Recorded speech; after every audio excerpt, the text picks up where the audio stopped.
Good morning बच्चों। तो स्वागत है आप सबका हमारी प्यार भरी क्लास में। आज हम लोग फिजिक्स जो लास्ट लेक्चर हम लोगों ने किया था उससे आगे बढ़ेंगे। मैंने आपको काफ़ी सारी चीज़ें बताई थी कि ऑब्जेक्ट क्या होता है, क्वांटिटी क्या होती हैं, कैसे हम उन्हें क्लासिफाई करते हैं, वेक्टर को कैसे पहचानते हैं, वेक्टर क्वांटिटी क्या है, स्केलर क्वांटिटी क्या है ना, इन सब की बात हुई थी। आज जो हम बात करने वाले हैं कुछ फंडामेंटल चीज़ें जो आपको कन्फ्यूज़न क्रिएट कर सकते हैं या कुछ टाइप्स ऑफ वेक्टर जो होते हैं उनकी बात हम करेंगे।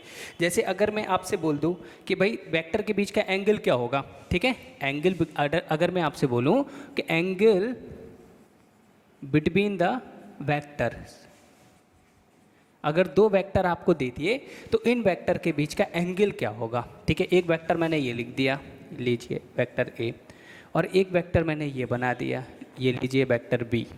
ठीक है, अब मैं अगर आपसे पूछूं इन दोनों वेक्टर के बीच का एंगल क्या होगा तो आपको क्या करना है, देखो सबसे पहले दोनों वेक्टर को टेल टू टेल जोड़ दो। ए जो वेक्टर है ये लिया, ठीक है, मैंने ऐसा ही रख दिया जैसा था, बी उठाया इसकी टेल पे ये रख दिया, ये मेरा बी वेक्टर हो गया। ठीक है, अब यहाँ पे आप नोटिस करेंगे दो एंगल बन रहे हैं, एक तो एंगल ये और एक ये एंगल। तो वेक्टर के बीच का एंगल क्या होगा, देखो अगर ये दोनों फोर्स होते तो रिजल्टेंट अगर हम देखें तो कहाँ आता है, यहाँ कहीं आता कि नहीं बीच में। ठीक है, बिल्कुल ऑब्वियस सी बात है आता। ठीक है, यहाँ कहीं जाता है क्या, नहीं। ठीक है, तो अगर हम देखें तो जो छोटा वाला एंगल होता है दो वेक्टर के बीच, जब हम टेल टू टेल जोड़ते हैं तो दो एंगल बनते हैं, एक छोटा और एक बड़ा। तो जो छोटा एंगल होता है वही हम कहते हैं एंगल बिटवीन द वेक्टर। ठीक है, तो अगर हम दो वेक्टर हैं हमारे पास, अगर हम उन्हें टेल टू टेल जोड़ते हैं वेक्टर, अगर हम वेक्टर की ये कौन सी रिप्रेजेंटेशन है, याद होगा आपको, ये कौन सी ग्राफिकल रिप्रेजेंटेशन है। एक वेक्टर को हम एरो से अगर डिनोट कर रहे हैं कि ये कौन सी रिप्रेजेंटेशन, ग्राफिकल रिप्रेजेंटेशन है। ठीक है, कितने पार्ट होते हैं इसमें, तीन पार्ट होते हैं किसी भी एरो के, एक तो टेल होती है, एक हेड होता है और एक ये आपका बॉडी होती है। इसकी जो लेंथ होती है या बॉडी जो होती है वो क्या डिनोट करती है, वेक्टर का मैग्नीट्यूड। हेड क्या डिनोट करता है, वेक्टर की डायरेक्शन। टेल क्या डिनोट करती है कि इनिशिएशन, कि भाई वेक्टर का जो है इस डायरेक्शन यहाँ से स्टार्ट है। ठीक है, तो हमें दो ही चीज़ें देखनी है, हमें मैग्नीट्यूड और डायरेक्शन से ज़्यादा मतलब है। तो जो लेंथ होगी वो क्या दिखाएगी, मैग्नीट्यूड। तो हमने इस वेक्टर को उठा के यहाँ रख दिया, इस वेक्टर को यहाँ रख दिया, तो ये जो एंगल बना ना, छोटा एंगल, किसी भी दो वेक्टर के बीच जो छोटा एंगल होता है वही एंगल बिटवीन द वेक्टर कहलाता है। ठीक है, समझ गए इतनी चीज़, एंगल में कभी कन्फ्यूज़न नहीं होना चाहिए अब। ठीक है, दूसरी चीज़ अगर हम इक्वलिटी ऑफ वेक्टर की बात करें कि भाई इक्वल वेक्टर कौन से होते हैं। ठीक है, सेकंड पॉइंट लिख लें आप, इक्वलिटी ऑफ वेक्टर। सेकंड क्या लिख लें, equality of vector, equality of vector. ठीक है जी, देखो अगर इक्वलिटी की हम बात करें तो हम सीधा से ये बात कर रहे हैं कि दो वेक्टर कब इक्वल होंगे, दो वेक्टर कब इक्वल होंगे। तो वेक्टर में क्या क्या होता है, एक तो मैग्नीट्यूड होता है, दूसरा डायरेक्शन होता है। ठीक है, तो अगर हम देखें एक वेक्टर मैंने आपका ये बना दिया ए, ठीक है जी, और एक वेक्टर मैंने ये बना दिया आपका ये बी है। तो अगर हम देखें यहाँ पे दोनों वेक्टर की डायरेक्शन क्या है, सेम है, दोनों वेक्टर की डायरेक्शन क्या है, सेम है। और अगर दोनों की लेंथ मतलब मैग्नीट्यूड, अगर दो वेक्टर का मैग्नीट्यूड और डायरेक्शन सेम है तो हम ये कहेंगे वो वेक्टर क्या है, सेम वेक्टर है। वो वेक्टर क्या है, सेम वेक्टर या इक्वल वेक्टर है, हम ये कह सकते हैं। ठीक है, अब ये वेक्टर इधर भी बना हो सकता है, जैसे हम यहाँ पे मैं सी बना दूँ, सेम लेंथ सेम डायरेक्शन, तो ये तीनों ही क्या हैं, इक्वल वेक्टर हो गए।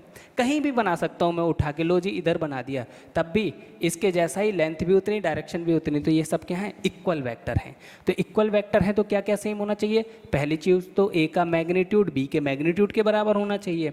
ठीक है, और डायरेक्शन भी दोनों की सेम, और डायरेक्शन कौन डिनोट करता है, unit vector, unit vector of a और यूनिट वेक्टर ऑफ बी।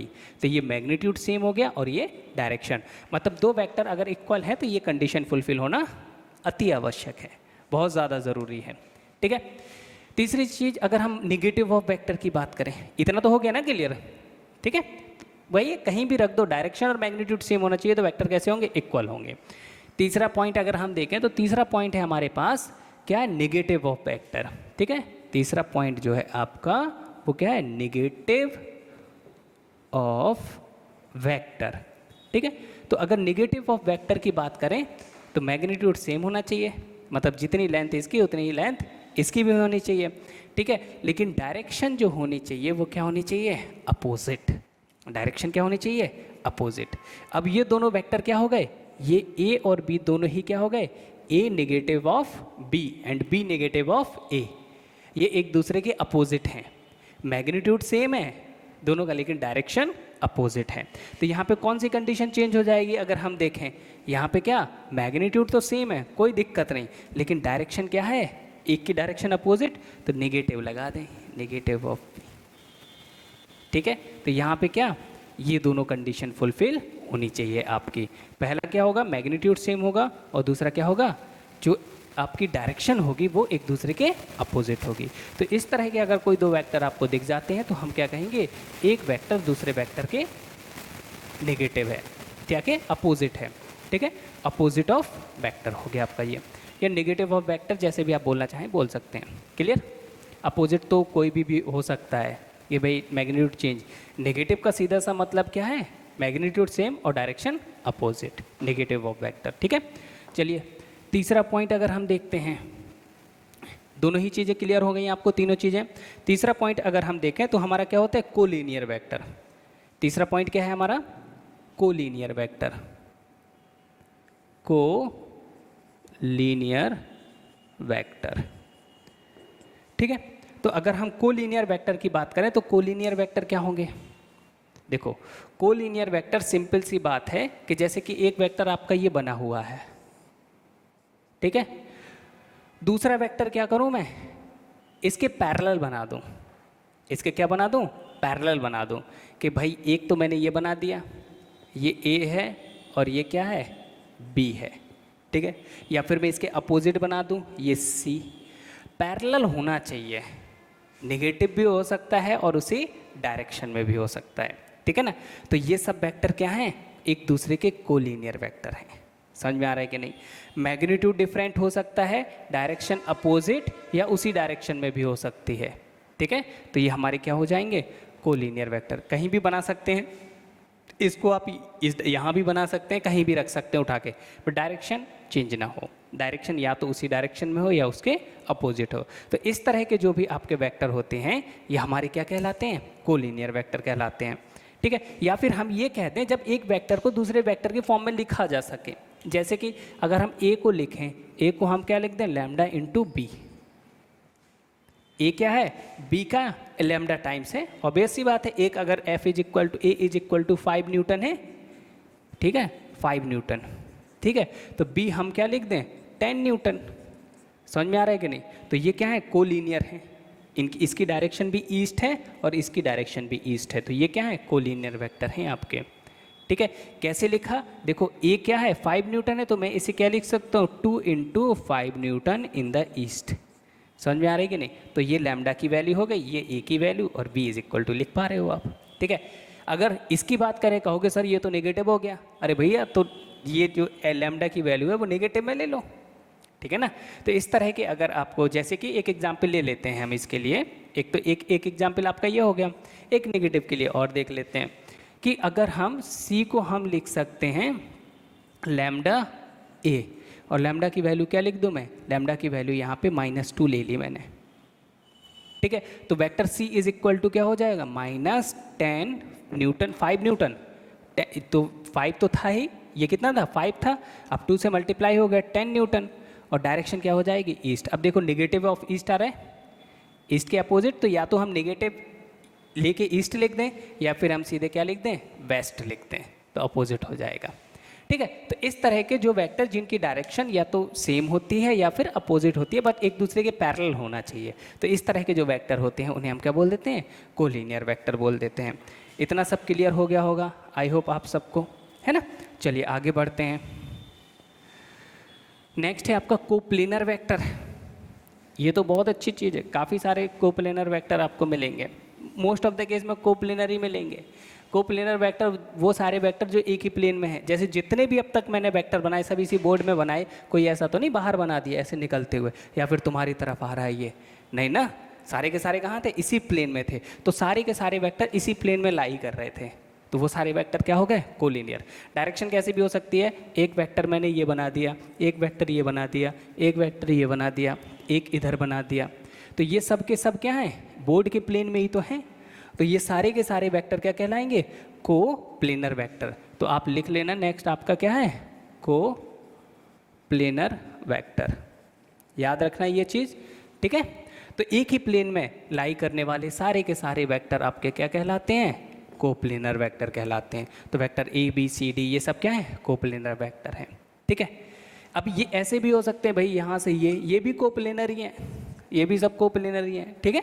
तो ये सारे के सारे वेक्टर जितने भी मैंने बनाए सब के सब कोप्लेनर वेक्टर है। इसका मतलब सीधा सा है, एक ही प्लेन में लाई करने वाले वेक्टर क्या कहलाते हैं, कोप्लेनर वेक्टर कहलाते हैं, ठीक है।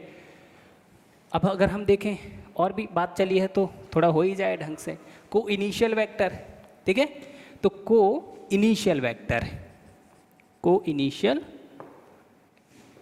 वेक्टर, को इनिशियल वेक्टर क्या होते हैं, वो सारे वेक्टर जो एक ही जगह से इनिशिएट होते हैं। जैसे कि एक वेक्टर ए हो गया, यहीं से एक वेक्टर बी हो गया, एक वेक्टर सी हो गया, ये एक वेक्टर डी हो गया, ये सब क्या है, को इनिशियल वेक्टर, क्योंकि इन सब का इनिशियल पॉइंट सेम है, ठीक है। इसी तरह से होता है हमारा को टर्मिनल वेक्टर, को टर्मिनल वेक्टर, ठीक है। तो को टर्मिनल वेक्टर वो सारे वेक्टर जिनका टर्मिनल पॉइंट क्या होता है, सेम होता है, जहाँ एक ही जगह टर्मिनेट होता है। जैसे एक ये आके, एक ये आ गया, एक ये आ गया, ठीक है। तो इस तरह के जो वेक्टर होते हैं वो हमारे को टर्मिनल वेक्टर कहलाते हैं। अब आते हैं काम की बात पे। यूनिट वेक्टर तो मैंने आपको बताया ही था, ठीक है, यूनिट वेक्टर बताया था ना पहले। यूनिट वेक्टर क्या होता है, वो वेक्टर जिसका मैग्नीट्यूड कितना होता है, 1, वो वेक्टर जिसका मैग्नीट्यूड होता है 1, तो डायरेक्शन और डायरेक्शन को डिनोट करता है, ठीक है। तो यूनिट वेक्टर क्या करता है, हम ये कह देते हैं कि यूनिट वेक्टर वो वेक्टर है जो कि डायरेक्शन को डिनोट करता है, उसका मैग्नीट्यूड क्या होता है, 1 होता है, ठीक है। तो यूनिट वेक्टर तो आपको पता है। एक जीरो वेक्टर की बात करते हैं, काफ़ी इंटरेस्टिंग पॉइंट है जीरो वेक्टर, ठीक है। तो जीरो वेक्टर क्या होता है, अच्छा ये बताओ, मैंने आपसे कहा भैया 5 kg माइनस 5 kg, आप कहोगे सर 0 kg बचा, मतलब कुछ बचा ही नहीं, सब खत्म हो गया, ठीक है। अब मैंने फिर से लिखा, मैंने लिखा 5 न्यूटन इन ईस्ट डायरेक्शन, ठीक है, माइनस 5 न्यूटन इन ईस्ट, निगेटिव लगाए देखो, तो इसका मतलब क्या है, या तो मैं यहाँ वेस्ट लिख दूँ, निगेटिव लगा ना, इज इक्वल टू क्या आएगा, 0। लेकिन ये 0 किसकी वजह से, स्केलर की वजह से आया है, ये 0 वेक्टर की वजह से आया है। तो कैसे पता चलेगा कौन सा 0 स्केलर की वजह से, कौन सा 0 वेक्टर की वजह से। भाई अगर हमें यहाँ 0 मिल रहा है तो हमें ये स्पेसिफाई करना पड़ेगा ना कि ये वेक्टर क्वांटिटी के वजह से मिल रहा है। तो ऐसा जो वेक्टर होता है उसी हम क्या बोल देते हैं, 0 वेक्टर बोल देते हैं। वो वेक्टर जिसका मैग्नीट्यूड क्या होता है, 0 होता है। 0 वेक्टर की इंपॉर्टेंस क्या है, यही इंपॉर्टेंस है, ये बताता है कि ये किस वजह से आ रहा है, यहाँ पे जो ऑपरेशन हुआ है वो किस में हुआ है, वेक्टर क्वांटिटीज़ में हुआ है, ना कि स्केलर क्वांटिटीज़ में, क्योंकि 0 तो स्केलर में भी मिलता है, वेक्टर में भी मिलता है। तो 0 वेक्टर का क्या है, ये रोल है यहाँ पे, काफ़ी इंपॉर्टेंट रोल है। कई जगह आपको या फिर मिल जाएगा कि 0 वेक्टर, नॉर्मली लोग पूछने लगते हैं कि 0 वेक्टर क्या होता है, तब आप कंफ्यूज हो जाएंगे कि 0 वेक्टर होता क्या है, ठीक है। तो 0 वेक्टर वो वेक्टर जिसका मैग्नीट्यूड क्या होता है, 0। कहोगे डायरेक्शन कहाँ होती है, अनडिफाइंड होती है डायरेक्शन। भाई 0 की डायरेक्शन आप कहाँ दे देंगे कि कहोगे इधर जा रहा है, इधर जा रहा है, किधर जा रहा है, कहीं नहीं जा रहा है। डायरेक्शन क्या है, अनडिफाइंड है, और मैग्नीट्यूड क्या है, 0। वो वेक्टर जिसका मैग्नीट्यूड 0 होता है और डायरेक्शन अनडिफाइंड होती है, पता ही नहीं होती डायरेक्शन कहाँ है, ठीक है। जैसे हम सब में से ही नहीं पता होता क्या है क्या नहीं है, कहाँ जाना है, कुछ लोगों का लेकिन क्रिस्टल क्लियर होता है, ठीक है ना, और वही लोग आगे जाते हैं। आगे बढ़े हम थोड़ा सा। 0 वेक्टर आई होप समझ में आ गया होगा आप सभी को, ठीक है। चलिए एक चीज़ और बात कर लेते हैं हम आगे, है ना, एक थोड़ी छोटी सी चीज़ है। 0 वेक्टर आप लोगों सबको क्लियर हो ही गया होगा, है ना। तो एक चीज़ और आपको एनकाउंटर करेगी, कई वेक्टर होते हैं पोलर वेक्टर। कौन से वेक्टर होते हैं, पोलर वेक्टर, है ना। और कई वेक्टर आपके क्या होते हैं, और कई वेक्टर होते हैं आपके इनिशियल वेक्टर, एक्सियल वेक्टर। कई तो होते हैं आपके पोलर वेक्टर और कई आपके क्या होते हैं, एक्सियल वेक्टर होते हैं। तो कई जगह ये टर्म यूज़ कर लिया जाता है क्वेश्चन में कि पोलर वेक्टर है या एक्सियल वेक्टर है, तो इस चीज़ को और क्लियर कर लेते हैं। देखो कई ऐसी चीज़ें होती हैं, कई ऐसे आपकी क्वांटिटीज़ होती हैं जो रोटेशन क्रिएट करते हैं। 2-3 एग्जांपल मैं आपको बताता हूँ। एक आपका क्या हो गया, टॉर्क। दूसरा आपका क्या हो गया, एंगुलर मोमेंटम, ठीक है ना, एंगुलर वेलोसिटी। ये सब क्या हैं, वो चीज़ें हैं जो रोटेशन इफेक्ट करती हैं और वेक्टर में भी आती है। अगर हम टॉर्क देखें तो टॉर्क क्या है, एक वेक्टर क्वांटिटी है। एंगुलर मोमेंटम क्या है, एक वेक्टर क्वांटिटी है। समझ में आ रहा है कि नहीं? और रोटेशन भी जनरेट कर रही हैं। और बाकी कुछ क्वांटिटीज़ ऐसी होती हैं जो रोटेशन इफेक्ट जनरेट नहीं करती हैं लेकिन वेक्टर होती हैं। समझ में आ रहा है कि नहीं? तो ऐसी ही क्वांटिटी, वो वेक्टर क्वांटिटी जो आपका रोटेशन इफेक्ट जनरेट करती हैं। कैसा इफेक्ट, रोटेशन इफेक्ट जनरेट करती हैं, उन्हें हम एक्सियल वेक्टर कहते हैं, क्योंकि उनकी जो डायरेक्शन होती है उस एक्सिस के अबाउट ही होती है, या तो एक्सिस में आउटवर्ड डायरेक्शन में या डाउनवर्ड। देखो कैसे, एग्जांपल ले लेते हैं एक छोटा सा, ठीक है, कि जैसे अगर मैंने यहाँ पे ये एक फिक्स्ड रॉड है, ये क्या है, ये आपकी एक फिक्स्ड रॉड है, यहाँ पे मैंने हिंज किया हुआ है इसे, ठीक है, यहाँ पे मैंने फोर्स लगाना स्टार्ट कर दिया, तो ये क्या करेगी, रॉड ऐसे घूमना स्टार्ट कर देगी, ठीक है। तो यहाँ पे हम बोलते हैं कि भैया ये टॉर्क जनरेट हो रहा है, क्या है, टॉर्क है, ठीक है।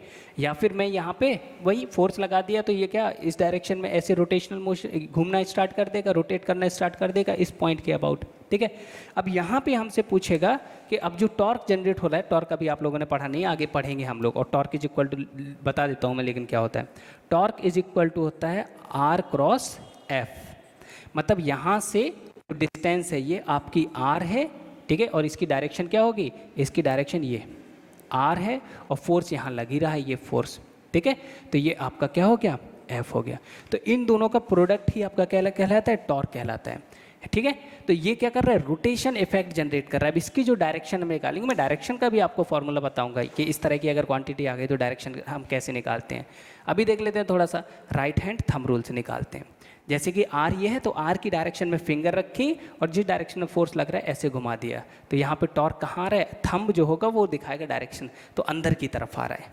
अगर फोर्स नीचे की तरफ लगता तो ये R, ये फोर्स तो आउटवर्ड, ठीक है। तो इस तरह की जो डायरेक्शन होती हैं उन्हें ही हम बोलते हैं एक्सियल डायरेक्शन। क्या बोलते हैं, एक्सियल वेक्टर। तो ये टॉर्क क्या है, आपका एक एक्सियल वेक्टर है। टॉर्क क्या है, आपका एक एक्सियल वेक्टर है, ठीक है। पोलर वेक्टर क्या होते हैं, जैसे वेलोसिटी पोलर वेक्टर है, फोर्स पोलर वेक्टर है, एक्सीलरेशन पोलर वेक्टर है, क्योंकि ये रोटेशन इफेक्ट जनरेट नहीं करते हैं।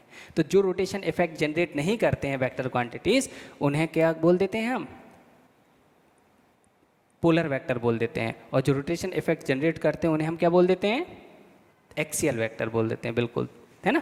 तो इस तरह से हमें ये सारी चीज़ें पता होनी जरूरी हैं। जिस भी बच्चे को अगर कोई डाउट है तो आप थोड़ा सा रिवाइंड करके देखना, पीछे ऑप्शन है ना, ठीक है, तो थोड़ा सा पीछे जाके फिर से सुनना पूरी बात को, क्योंकि हर बात में कोई ना कोई बात है, ठीक है। तो बार बार सुनेंगे तो आपको क्लियर हो जाएगा, थोड़ा सा हो सकता है मिस हो जाता हो सुनते टाइम, यहाँ वहाँ ध्यान चला जाता है, ठीक है। सारी चीज़ें एकदम आपको पता होनी चाहिए, क्योंकि आगे जाके यही छोटे छोटे पॉइंट्स हैं जो आपके कॉन्सेप्ट को बिल्डअप करते हैं, ठीक है ना। तो इस बात का विशेष ध्यान रखते हैं, है ना।